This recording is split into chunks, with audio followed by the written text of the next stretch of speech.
And welcome back to our second and final conversation for the morning. We have been joined by the spokesperson for an organization called Live and Let Live. She is Laura Tucker Longsworth, no stranger to you guys. Good morning, Miss Lara. Good morning. Good morning. All right, we're also joined by Julie Robinson. She's an advocate for the Live and Let Live campaign. Now, we're talking the rollout of new PSAs for the year 2021. Perhaps Ms. Tucker can begin by sharing with us what are some of the themes being covered and who some of the target audiences are in this case. Yes, well, good morning Good to morning. both yourself and Marlene. And I'm here again in my usual role of advocate. And it is my pleasure to join this campaign. As you are both aware, that we are particularly interested in ensuring that there's fairness and equity, both for women and girls, the LGBT community, and people with disability, among others. And so it was no problem for me to join this initiative to speak about those things that affect people and and result in discrimination. And so we are just going after, would like the general public to be aware that these things do exist. And it is wonderful to have our people actually telling their stories, real stories. They're not made up stories, real stories, telling their story about how their issues of discrimination affect them. And that was one of the things. Live and Let Live is a campaign that's promoting respect among Belizeans and identifying where vulnerabilities do exist and how it impacts people. And I cannot forget the first time I saw one of the ads in the news, and I thought to myself, wow, here's someone documenting what we see internationally happening right here in Belize. It was talking about women not getting access to the same opportunities. It's talking about families embracing LGBT children. I want to ask from your perspective, since this information, the most important thing sometimes is that we see in stories ourselves, and that's what this campaign has allowed us to do. What's been the response since then? Well, I know there's a poll. The Live and Let Live campaign actually conducted a poll, and it did show that the Belizeans were quite receptive to doing better. They believe that respect and fairness is should be part of our culture. In fact, it is what we are rooted in, and so we must treat others like we would have others treat ourselves. And so that is I think that is what is so good about this. This is really about appealing to our parents, our communities, and just everyone to remember those values that we have been brought upon, and to make sure that those things become part of our everyday language. Especially, I mean, even over the past year in the COVID period, it has brought to the it has been highlighted how discrimination can easily seep into our everyday language or behavior or disrespectful language and so on. I think it is time for us to take a pause, and to remember that people are affected by the way we treat them and what we say and what we do. And it is and I invite everyone to go to the poll. The poll is right there on the Live and Let Live Belize website, where it shows that Belizeans do believe in these values. And there are others who are not so sure about it. So we have some work to do. When we talk live and let live, essentially what I take away from it is the general notion of acceptance. But we're preaching acceptance, we're expecting that people out there in society will learn to accept others for whatever differences there are, if it's disability, sexual preference, religious belief, or what have you. But society these days, some would argue, may not hold the same values, the same mores and everything as it was in the past, where, you know, everything was set in such a way that our parents handed those values down to us. Now, with the advent of technology and freedom of expression, being what it is, we seem to be straying away from that. How do you find the message being imparted and delivered effectively in the face of these challenges? Yes, and you forgot. I know you said technology, but particularly social media. Yes.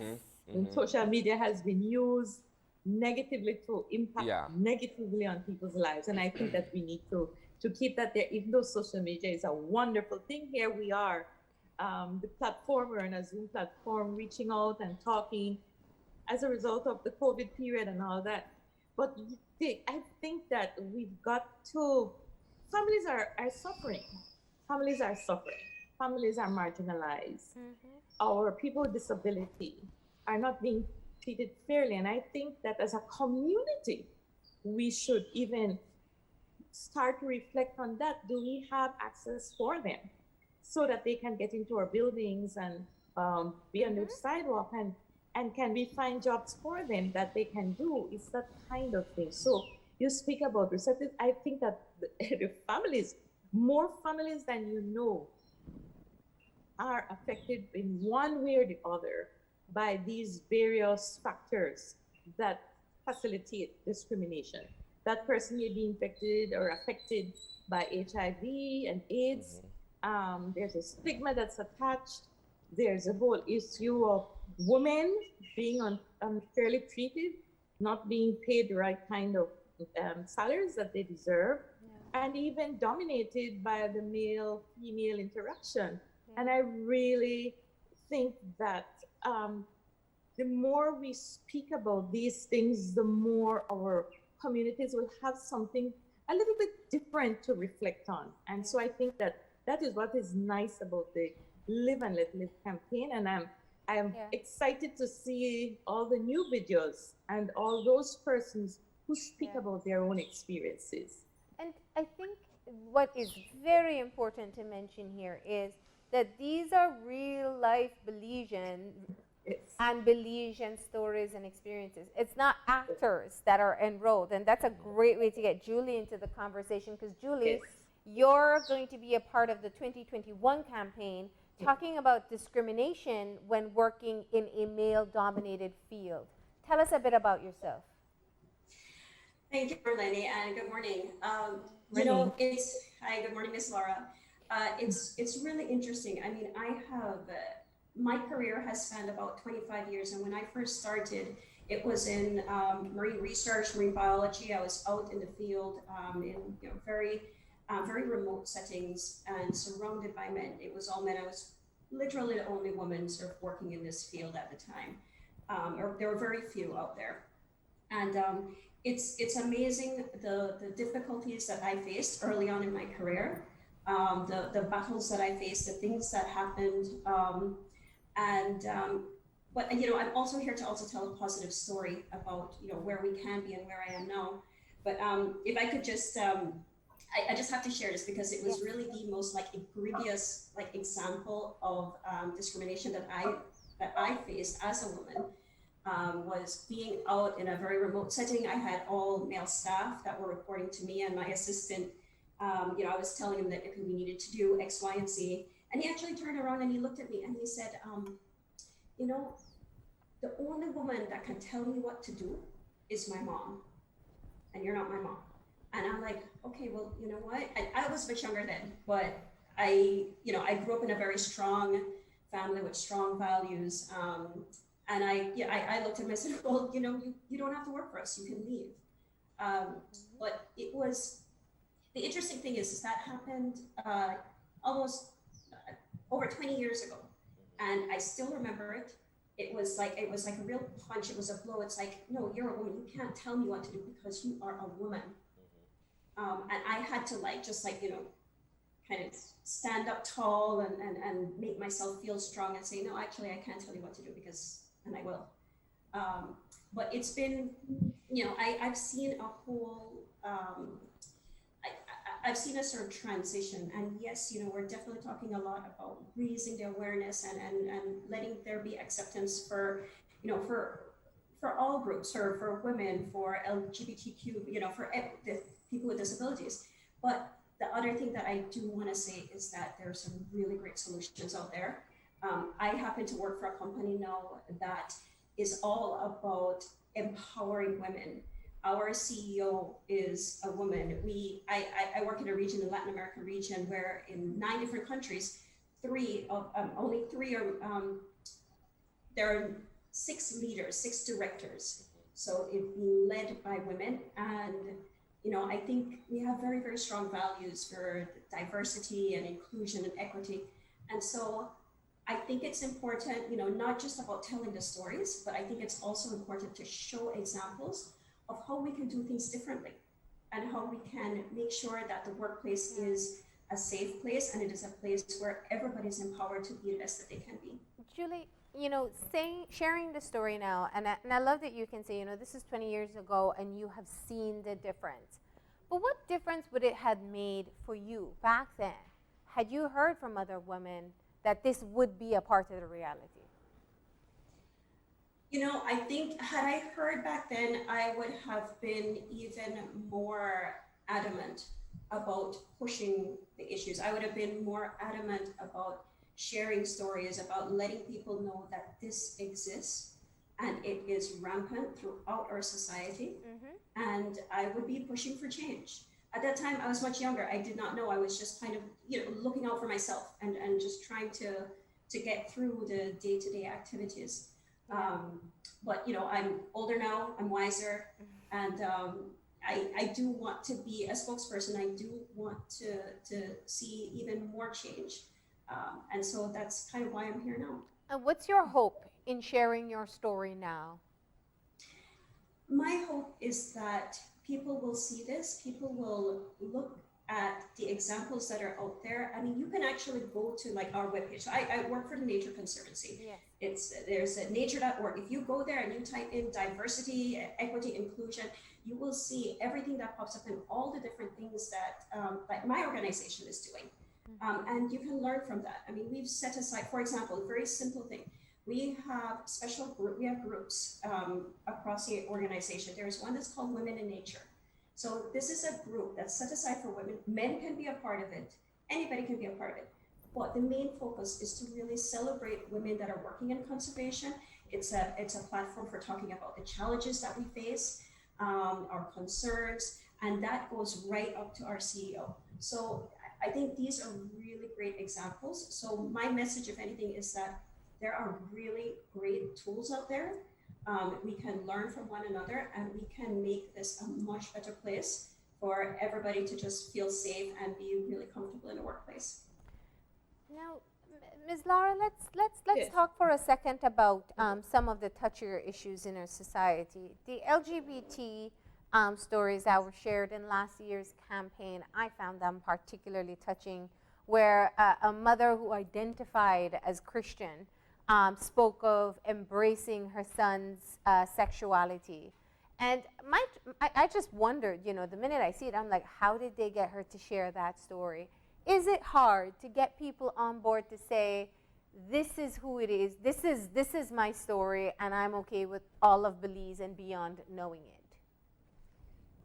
Marlene, that is so amazing. It takes courage. Yes. Absolute courage.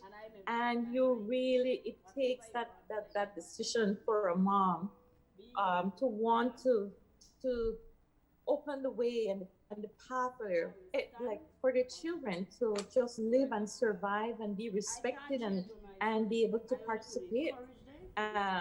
Gosh, that's even part of our global sustainable development goals. Yeah. Reducing inequalities, addressing issues of gender and so on. So parents are faced with these things, and I admire any parent who is able to stand up and speak out and advocate and try to clear the way for their child to live and survive. And this goes for us. I think it goes for people who are religious, who say we're Christians and so on. It's all about living a godly life, and we're supposed to be kind to one another. I mean, it's nothing strange that we have. Belize is a highly Christian place, Yeah. lots of people with different religions, but at the end of the day, somebody, all of us need to stand up and say, look, we may have our differences, but we need to remember that each one of us has that right to live and work, pray, attend church, and be the person that we can be. That's what we have to look at. We can't go beyond and become judges of any one person's lifestyle. And that is my perspective on that. So we've got to, or if a family chooses to stand up and speak out, a neighbor chooses to stand up and speak out, Yeah. what a great example that is for us to be standing up for what is right and good. I found them very powerful. Just as I said, when we see our own faces on television with stories, that very often, I know you know, that we hear people say, oh, that no happen here. That, people don't face that state's thing or somewhere else. Yes. And Marlene, I listened to Julie a while Yeah. ago. She's so awesome, a young woman, great person to be a spokesperson. And she spoke about 20 years ago. But do you know that women are making the same complaints today? Yes. And I am an older woman, and I have also experienced that over the Yes. past years or so. Yeah. So it is happening, and I think that we have to stop pretending that it does not exist and speak directly to those issues. Yeah. And speak up and out when people Yes. are, Yes. this Be is. brave. Just be brave and stand up and say what is right. Yeah. Just be brave. And I think that goes for everyone. And I recently heard someone on a webinar speaking about issues related to the LGBT community and discrimination and so on. And someone said, well, I don't think we are there yet. Well, my question is, when will we get there? Yeah. And when will we speak out for people with disabilities? When will we get there? Yeah. And how about the women with gender-based violence and so on? When will we get there? Yeah. So the time is now. Yeah. And even with women and discrimination in the workplace, or just the roles that we hear, there's this concept of what, wearing a skirt is some kind of weakness. When you hear these things saying, I heard that too. That was terrible. we're talking about leaders. And so I wanted to ask the question, do we just take it too lightly? How do we go from naming it and saying it and addressing it as wrong to then moving forward to some sort of action? Yes, so I think that where this is Live and Let Live is really concerned with making sure, putting it in the hemisphere, putting it out there for our Belizeans to really reflect and check ourselves and stop pretending. But there's no doubt that, and you are fully aware, that we had the Equal Opportunity Bill last year, and that was a fiasco because it was not allowed to go through. There are so many noises. But what was interesting over the COVID period is to hear and see on social media people saying, "Oh my gosh, this is discrimination." So it's perhaps through an event, through the Live and Let Live campaign, where it is all about people, it's all about respect, promoting our values, and kind of presenting the best of ourselves as Belizeans. Perhaps some of us will come to know that discrimination occurs every day in different forms, in different communities, and among mothers and women and so on. And I every day I hear of violence among our young men.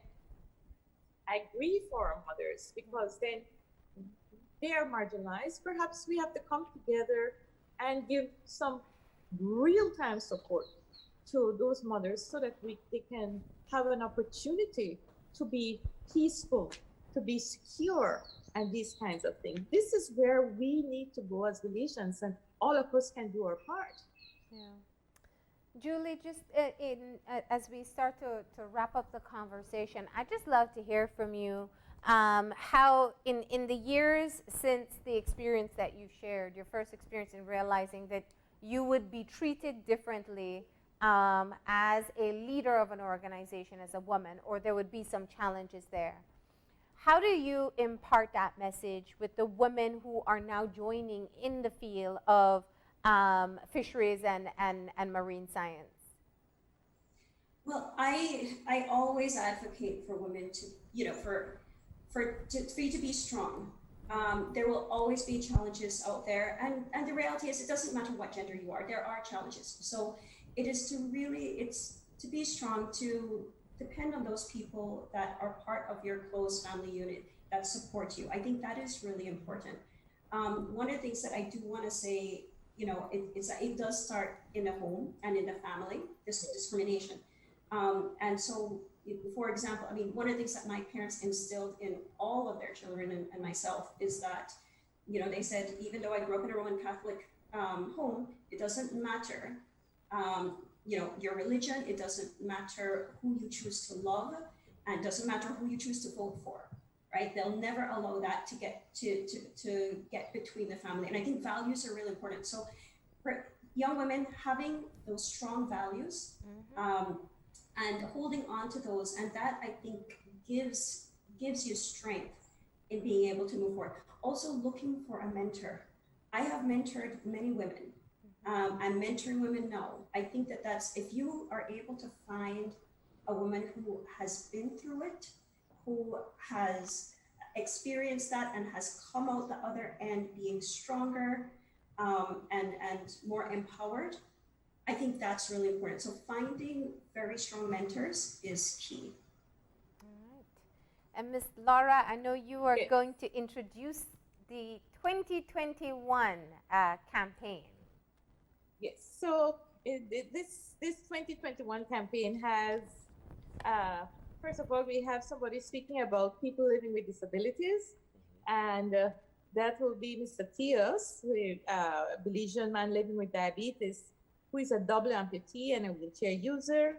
And then, of course, we'll have someone from Liam Reyes from the LGBT community who will speak about his difficulties. And of course, Julie is here with us. And thank you, Julie. We need more. I think that's where we have to go. We have to get our young people involved. And so, Julie, let's recruit as many young people so that you can move forward. You're the new wave. That's where the promise is. And so I just want to say that it is my pleasure to launch a 2021 campaign. I hope the general public responds to the messages, and feel free to visit the Live and Let Live website and provide comments and share your stories. We'd love to have your stories. Your real stories is what we're interested in. And remember, the more you look, the more you will see. Pay attention. The discrimination is maybe happening in your household, in your children's jobs, workplaces, everywhere. So I hope that we get very good response from the campaign. All right. And live and let live. Yes.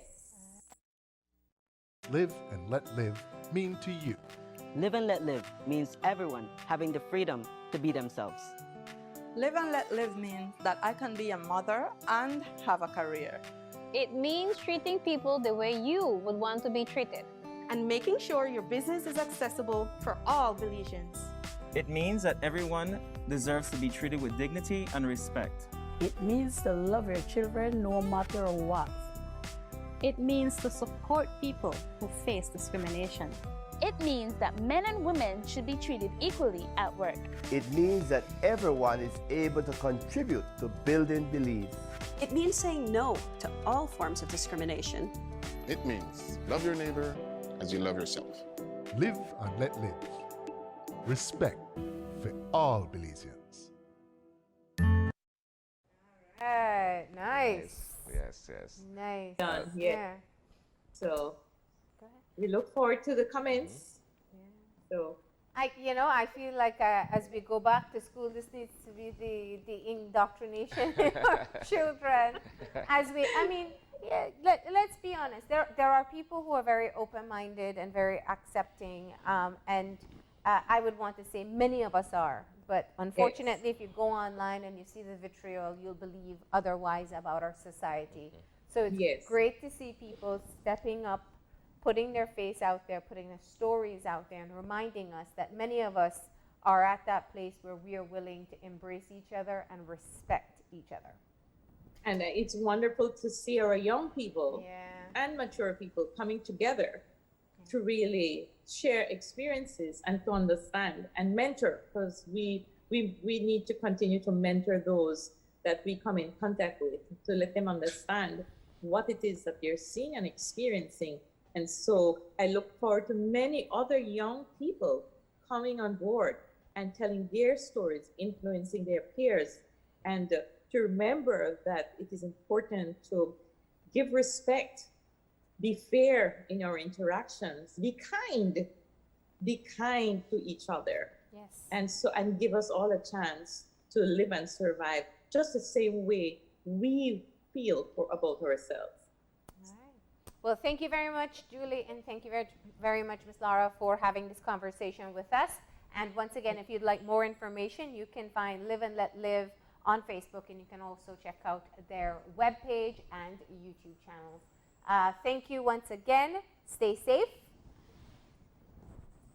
Thank you for having us, and you stay safe, and all the best for have a safe Easter vacation. Thank you. Yes, thank you.